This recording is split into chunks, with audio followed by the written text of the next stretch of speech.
మామూలుగా అంటే అందరం మనుషులమే గదండీ! అంటే వైకల్యం ఉన్న వాళ్ళని నిజంగానే అంటే అలా దూరం చేస్తారు. అంటే పైనకేమో మాటలు అందరిని దగ్గర తీయాలి, అందరితో అవును. మంచిగా మాట్లాడాలని చెప్తారు.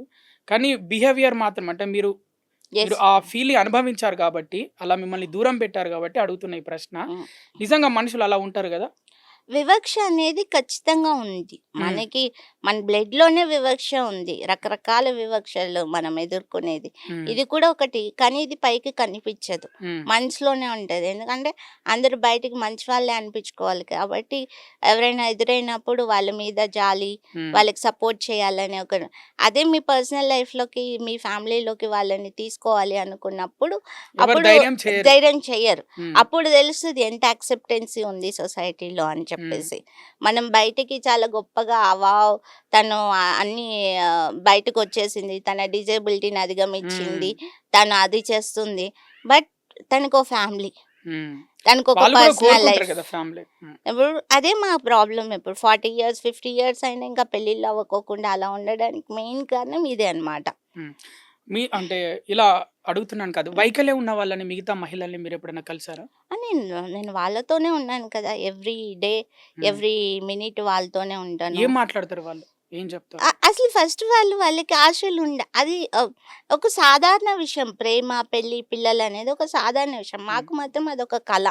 ఒక పెద్ద డ్రీమ్ ఎప్పుడైనా అందరికి. గివ్ అప్ ఇచ్చేసారా? అంటే ఇక మనకి ఏముండవు. ఈ ప్రేమలుండవు. మనకు పెళ్ళిళ్ళుండవు. నేనెప్పుడు పిల్లలుండరు. ఇలాంటిది ఎప్పుడన్నా వచ్చిందా మనసులో? నేనస్సలు గివ్ అప్ ఇవ్వను. సూపర్. నేను hmm. I explore in my relationship. Hmm. Ah, I think my husband is my third relation. Hmm. So, breakups అయ్యాయి. మళ్ళీ వేరే రిలేషన్‌లోకెళ్ళాము. నేను రీసెర్చ్ అనమాట. What is the mindset towards hmm. PWD person. అందులో hmm. ఒక women అంటే, వాళ్ళ ఆలోచనలు ఎలా ఉంటాయి? ఎలా కనెక్ట్ అవుతారు? హ్మ్. సో, నేను కనెక్ట్ బావుంది. రిలేషన్‌షిప్స్ కూడా బావున్నాయి. హ్మ్. బట్ ఈ క్లారిటీ కనుక సొసైటీలో ఉంటే వాళ్ళు యాక్సెప్ట్ చేస్తారు. హ్మ్. అందులో మనకి మెడికల్ పరంగా అవేర్‌నెస్‌ని ఇంకా పెంచితే కనుక, ఇదేం కాదు, హ్మ్. ప్రతి కేసు డిఫరెంట్. హ్మ్. సో, ఆ విషయంలో మీరేం భయపడాల్సిన అవసరం లేదు అనేది మనకి హెల్త్ డిపార్ట్‌మెంట్స్ నుంచి ఎక్కువ అవగాహన కల్పించాలి ఈ విషయంలో. ప్రెగ్నెన్సీ కానీ, సెక్సువల్ డిజబిలిటీ మీద ఎక్కువ అవేర్‌నెస్ క్యాంపెయిన్ రన్ చేయాలి. సో, అది చేస్తే కనుక నాన్ డిజేబుల్ కమ్యూనిటీకి ఒక వాళ్ళకి కూడా తెలుస్తుంది కాబట్టి ముందుకు రావచ్చు. ఇప్పుడు నా విషయంలో నేను నా లైఫ్‌లో లవ్ లైఫ్‌ని నేను చాలా ఎక్స్‌ప్లోర్ చేశాను. హ్మ్. ఈవెన్ టిండర్‌లో ఆహ్, అవి కూడా నేను చూసాను. ఓకే. వాళ్ళు sorry to ask you like yeah! This. ఇప్పుడు మీరు టిండర్‌లో అలా ఇలా మామూలుగా చాటింగ్ అవన్నీ చేసినప్పుడు పెళ్లి కాకముందు యెస్. మీరు డైరెక్ట్‌గా చెప్పేసేవారా? హ్మ్. నాకిలా నేను I am a disable women అని యెస్. యెస్. నా చెప్పేసేవారా? ప్రొఫైల్‌లో నేను పెట్టేదాన్ని. హ్మ్.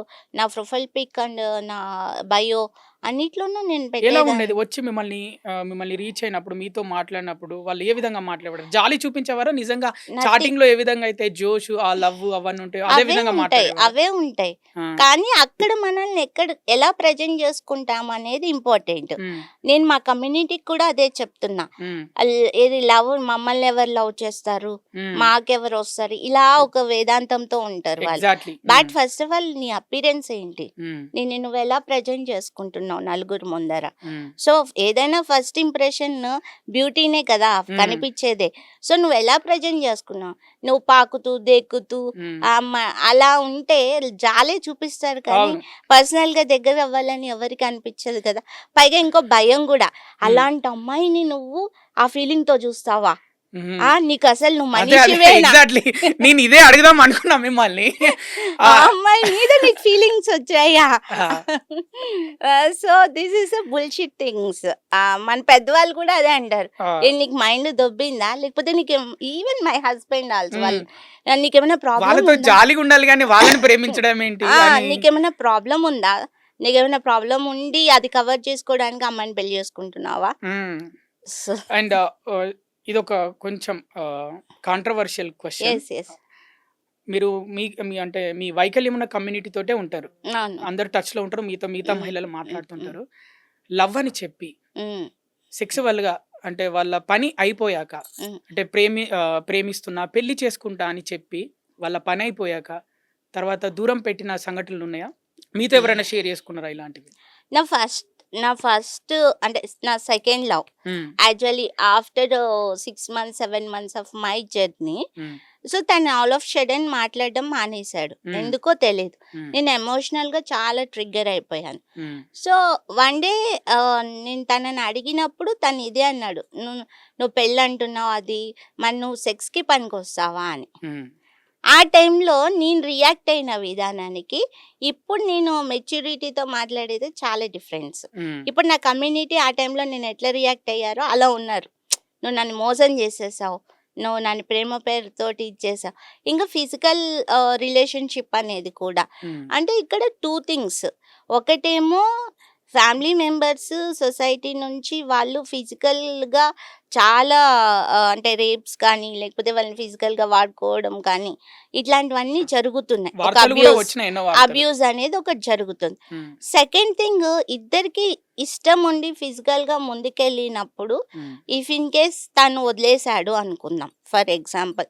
నేను ఇక్కడ వేరే ప్రాస్పెక్టివ్‌తో ఆలోచిస్తాను. అతనికి ఇష్టం లేదు. సరే కొన్ని రోజులు జర్నీ జరిగింది. ఇప్పుడు లేదు. అంత బలవంతంగా అతన్ని లాక్కొచ్చి హ్మ్. నన్ను మోసం చేశావని నీ జీవితంలో పెట్టుకోవడం వల్ల హ్మ్. మీరిద్దరు సుఖంగా ఉండగలుగుతారా? ముందున్నట్టు ఆ రిలేషన్ ఉంటుందా? ఇది డిస్టర్బ్డ్. హ్మ్. మనకి బాధేస్తది. ఏడుస్తాం. కొన్ని రోజులు, కొన్ని నెలలు. After that move on. Hmm. Why can't we stick with that fellow? దాన్ని నలుగురిలో పెట్టేసి, పంచాయతీ చేసేసి, నిన్నెవరైనా నీకిష్టం లేకుండా బలవంతం చేయడం ఇట్స్ అ క్రైమ్. హ్మ్. యెస్. బట్ నీ ఇష్టంతో నువ్వు ఒక రిలేషన్‌లో ఉండి, అది డిస్టర్బ్ అయినప్పుడు, you need to think beyond that అనేది నా ప్రాస్పెక్టివ్. అవును. దాన్ని పంచాయతీ చేసి ఏమి రాదు హ్మ్. పైగా. మళ్ళీ కలుపుకుందాం అనుకున్నా కూడా కలిసినాక ఆ! మళ్ళీ కొన్ని రోజుల తర్వాత మళ్ళీ సేమ్ అదే గొడవలు. యెస్. అది కొంచెం ఆ లెవెల్‌ని దాటితే even it's non disable community అమ్మాయిలకి కూడా నేను అదే చెప్తాను. హ్మ్. ఒకడితోటి అంత బలవంతంగా ఉండాల్సిన అవసరం లేదు.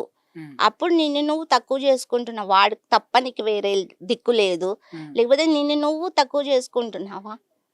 ఎమోషనల్ డిపెండెన్సీ అనేది మోస్ట్ పాయిజన్ థింగ్ మన హ్యూమన్ లైఫ్‌లో.